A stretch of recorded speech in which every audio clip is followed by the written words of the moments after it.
possible during this time to succeed. We're going to go over a little bit about your two teachers, a welcome sheet, some registration information. Real briefly, people often ask, what about a plan for the HSE? The HSE, again, or adult basic education, or the GED. Those things are all kind of combined into one.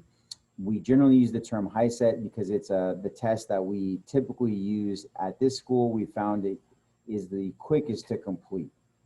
How long does it take and what are the recommendations? We recommend they either start with 1 or 2 subjects at a time, ideally 1, that way you don't get overwhelmed, and that you spend about 5 hours, a minimum of 5 hours per week on your class.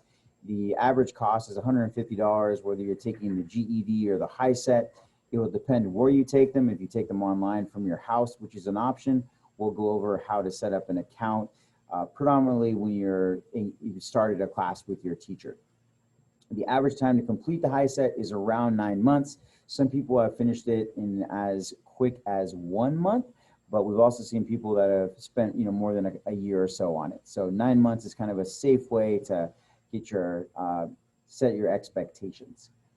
As we move forward, I'm one of your teachers. My name again is Josh Murphy. I've been here for 10 years, and I specialize in working with students from all backgrounds, but writing and math are probably the 2 things I'll be able to help you with the most. Personally, I'm a husband and a dad to a 1-year-old girl and a bit of a sports dork. Monica is the other teacher. She's also really good with math and writing. So typically those are the most difficult tests to pass. So you should be in good hands with either one of us. In terms of the room 212 rules, room 212 is where our HSE and GED room. You'll see the class times are from 8:30 to 10:30 or from 10:30 to 12:30. That's Monday through Thursday. And then on Mondays and Wednesdays, we have a 6 to 9 p.m. evening class. There's 5 subjects that comprise the HSE. And if someone is pre-HSE, that basically just means you're working toward taking the same exam, but you might be a little bit behind some of the folks who are already starting their practice tests. Everyone's going at a different pace here. So as far as a school, we're looking at trying to make sure everyone sets personal goals, demonstrates progress towards them, can communicate and collaborate effectively, think critically, and especially right now, become more proficient with technology in accomplishing your goals. Attendance is, from a distance perspective, is going to be us tracking how much time you spend on the online program. It's a minimum of 5 hours per week. There will also be a weekly check-in via Zoom or phone call, sometimes text or email. We're going to try to shoot for the Zoom or the phone call. Those are usually more effective to kind of track and just report with your teacher each week how you're doing and what you may be struggling with, what you're finding helpful, what you may not be finding helpful. So for instance, you may want to set up a time to check out a book to supplement the online program. That all is incorporated with attendance right here. If you fail to meet the required attendance of 5 hours per week spent working online, and it doesn't matter what day, you could work on it Sunday evening if you want, or Monday evening and do 8 hours all in one block. It doesn't matter as long as it averages out to 5 hours in a week. If you go 3 weeks without hitting that minimum requirement, at that point you could be dropped from the class and you would need to contact your academic advisor to get re-enrolled. Just some quick little things about distance learning that we haven't touched on thus far. We want to comply with all ethical use policies. We'll cover that in just a minute. That has to do with computers that are affiliated with the school, dress codes, things like that. And finally there, it goes back into things that are going to be helpful for you personally: time management, self-discipline, and ongoing communication with the teacher. As we move on to the next item, it is the landing page. So this is just the website for the class. You can pretty much find anything you're going to need on this. Here's the home. There's a diploma option, as you just saw.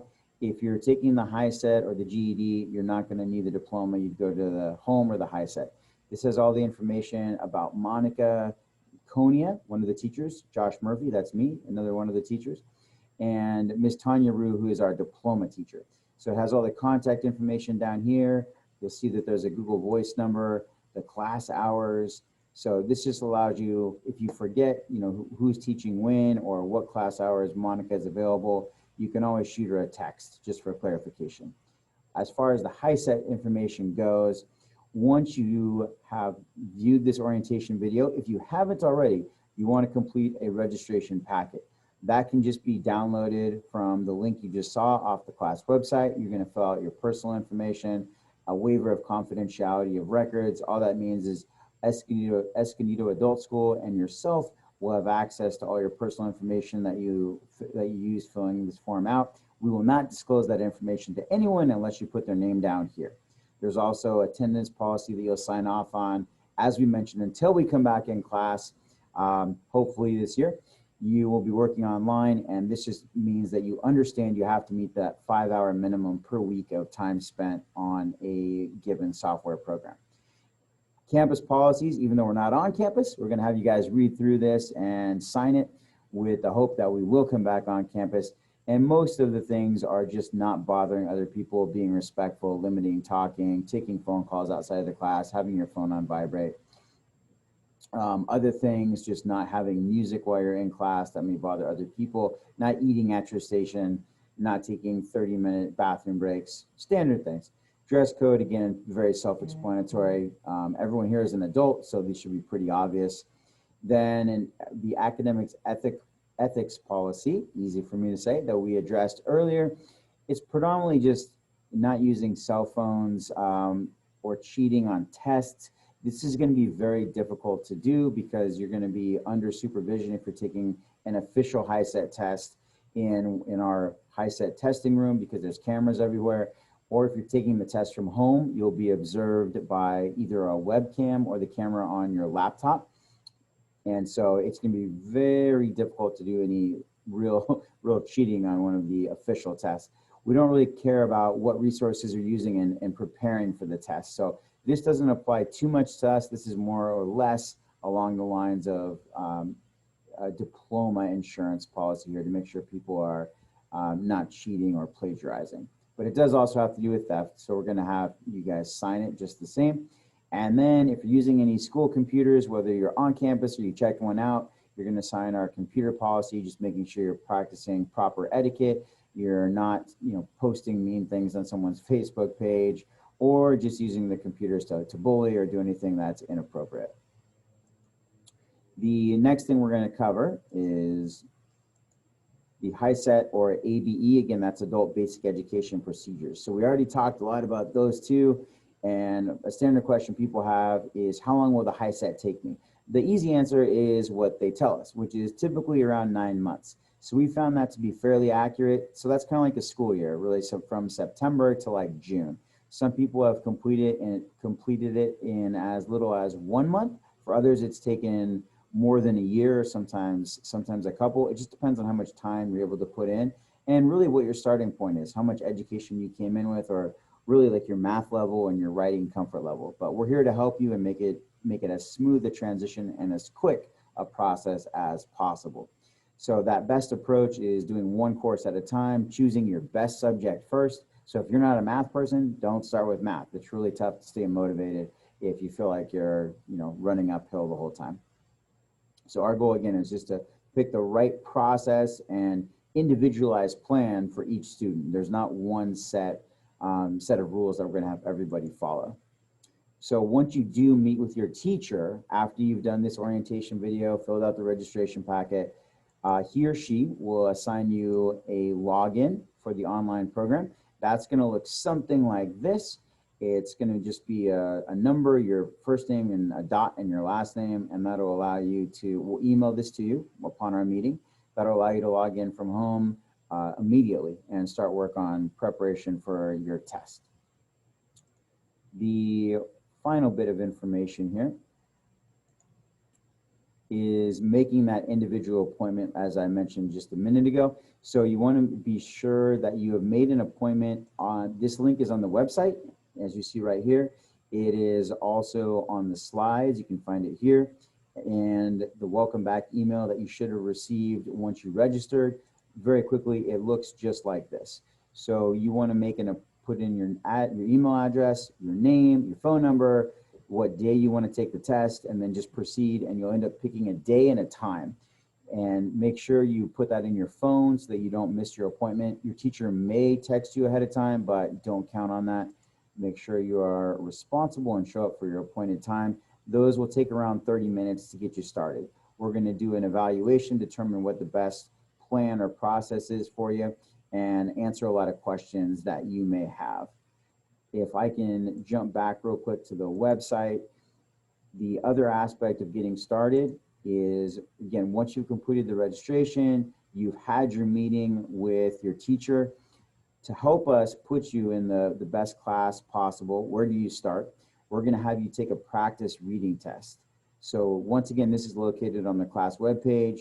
If you hyperlink it here, it will take you to the test that we're going to use to evaluate your reading. Reading is at the foundation of pretty much all of these tests. So this reading test will give us a lot of info as to where you're starting. So you could either be not yet prepared or you could be well prepared. If you're ready to take the test, we will encourage you to sign up at HSE.org, and that will have you create an online account. That is also the method through which you pay. So you don't pay anything for the classes with us, but HSE is the company that obviously runs the tests, and they're the ones that would take your money. So you'd pay for the test through their online site, just like you're buying something on Amazon. There's a link to that right here.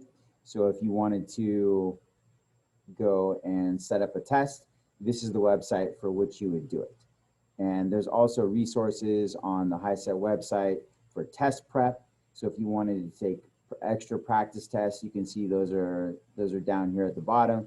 So there's plenty of extra resources. And again, all of this is on the school landing page here.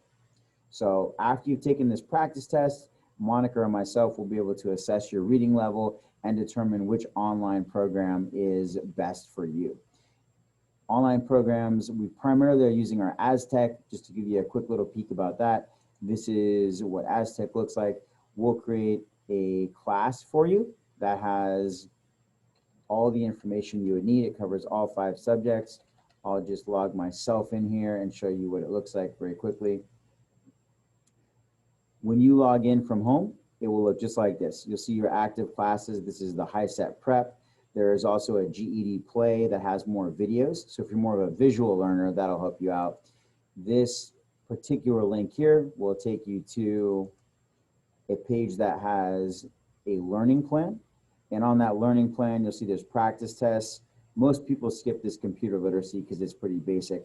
But if I was going to start with reading, I would click here and it gives me 4 different units on reading. And each of these units, when you click on them, then expands out into different lessons. And then after you do a lesson, there's a corresponding drill. So if I finish the lesson on main idea and theme development, I would then do the drill on main idea and theme development. That's just like a quiz, just to assess the material and whether or not I was paying attention. So this is the Aztec site, and the more you use it, the more you'll get familiar with it. There's another one that we use a little less frequently, which you can review once you've signed up for a class with your teacher. So I hope this has been a helpful tutorial on how you go about starting the HSE/GED program. And if you have any questions, again, feel free to contact any of your teachers after you've gone through the registration process. We're more than happy to help you.